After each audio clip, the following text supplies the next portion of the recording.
Jadi sebenarnya dalam apa jua yang kita ceburi, termasuklah dalam pendidikan, satu kita kena ada passion dan santunilah orang-orang yang dipilih.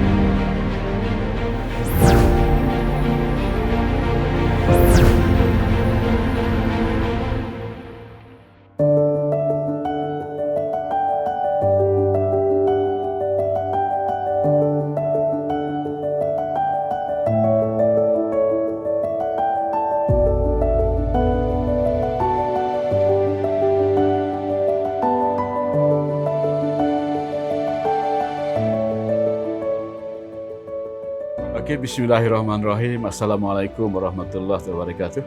Terima kasih banyak sekali lagi kepada universiti yang telah memberikan untuk memberikan anugerah yang tertinggi ini. Sebenarnya saya melihat semua ahli akademik dia akan berusaha sungguh-sungguh maknanya untuk menjadi yang terbaik dalam memberikan perkhidmatan kepada universiti, kepada pelajar terutamanya sebagai stakeholder kita. Namun kita sebenarnya tidak mengharapkan maknanya menunggu kepada penghargaan baru kita ingin untuk memberikan semua yang lebih bermakna. Tapi kalau juga penghargaan itu adalah satu bonus. Dan saya dengan rasa rendah diri menerima anugerah ini dan saya terima kasih banyak atas penghargaan berkenaan.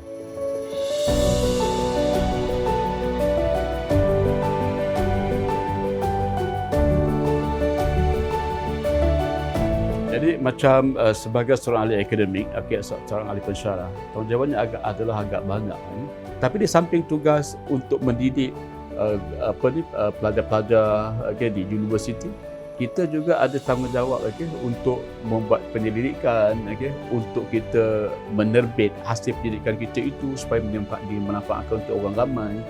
Dan kita ada juga tanggungjawab kepada masyarakat yang mungkin memang sangat memerlukan basically kepakaran yang kita ada. Sebab tu kita nampak bahawa even without satu penghargaan ataupun satu award tanggungjawab itu perlu diteruskan. Jadi saya tidak menampakkan yang ini sebagai satu tanggungjawab baharu, tapi dia satu penghargaan, tapi dia boleh menjadi satu motivasi untuk kita lebih cemerlang pada masa akan datang. Tapi tanggungjawab tu tetap tanggungjawab dan dia perlu diteruskan sama ada mendapat ataupun tidak mendapat penghargaan daripada universiti atau daripada sesiapa sahaja.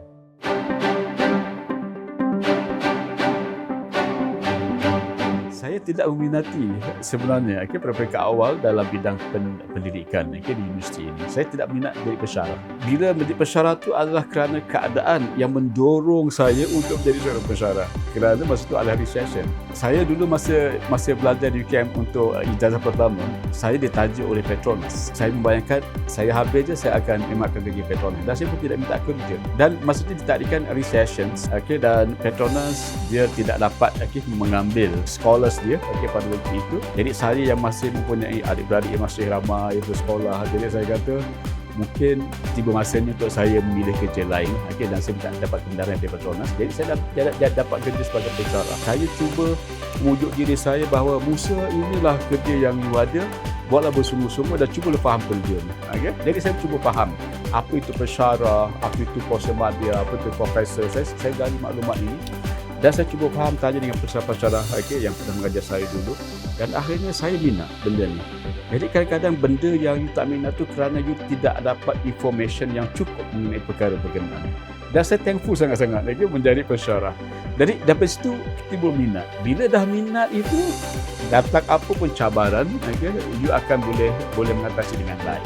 Kerja yang saya buat ni saya tidak cinta, tapi mana saya faham kerja tu, saya suka kerja tu, saya cinta kerja tu. Daripada situ minat tu timbul. Jadi bila minat timbul tu, you boleh cope dengan apa-apa yang berlaku. Jadi untuk buat research, you okay untuk you mengajar, untuk teaching and learning di kelas pun you okay juga. Dan untuk masyarakat pun mana you boleh cope. Dan lepas tu bila libatkan dalam pentadbiran, itu satu lagi pentadbiran saya tak minat juga. Tapi mana bila you merasakan ini adalah panggilan. Dan saya pernah pujuk diri saya bahawa saya tidak boleh mementingkan diri sendiri. Mungkin you rasa you tidak layak, tapi orang lain merasakan you adalah seperti boleh kontribut. Jadi kita pun just move on.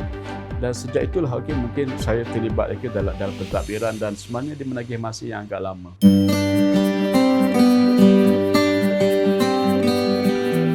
Saya di USIM telah 10 tahun, telah 1 dekad, more or less. Dan the way saya datang ke USIM itu pun dalam keadaan ini adalah apa yang telah diatur oleh Allah SWT. Jadi saya datang ke USIM dalam keadaan maknanya saya tak kenal USIM sangat.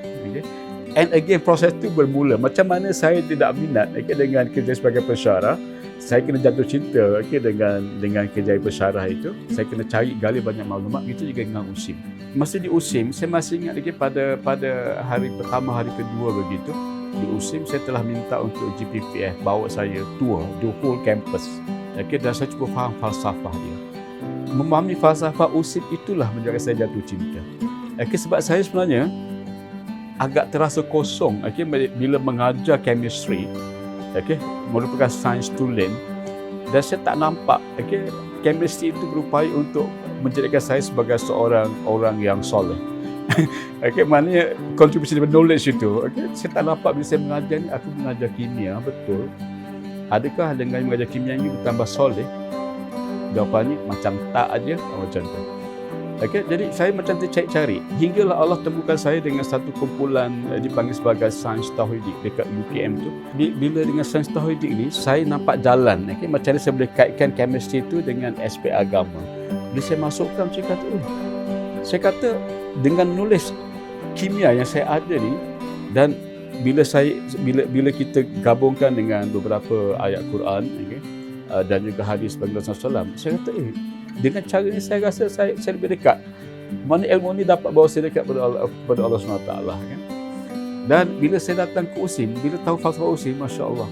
Kalau dekat UKM tu cuma di fakulti saya saja dan within the small group sahaja. Tapi dekat USIM ni the whole university kan adalah integrasi nakli-akli, adalah maknanya sains tauhid. The whole university tu.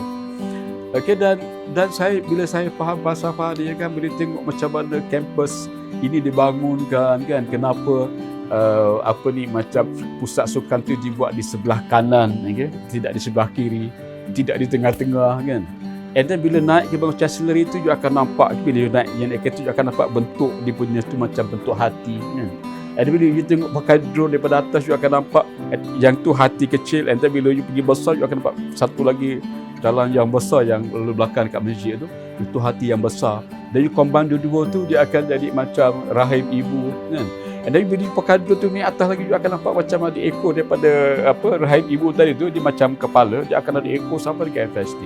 Dia macam bentuk benih lelaki. Dan kita kata kehidupan tu di USIM. Cakap Masya Allah cantiknya. And then bila masuk kursi tu ada Iqra lagi, ada Iqra. Dari Iqra tu kita Allah ayat pertama yang turun, dan Iqra tu sebenarnya adalah USIM punya hardcore business lah, in a way menyelidik, membaca dan sebab untuk masyarakat dan sebagainya. Dan dia ada di Iqra tu ditulis dekat satu basically satu struktur yang berbentuk macam setitis air. Dan bila di-explain pada saya bahawa itu basically untuk menunjukkan ilmu kita yang sedikit, maknanya bila kita cecah kita punya jari ni dekat dalam sungai atau laut, kita angkat yang terjatuh itulah yang paling kita, sedangkan yang whole lautan seluruh dunia itu adalah ilmu Allah SWT. Jadi kita rasa tawaduk.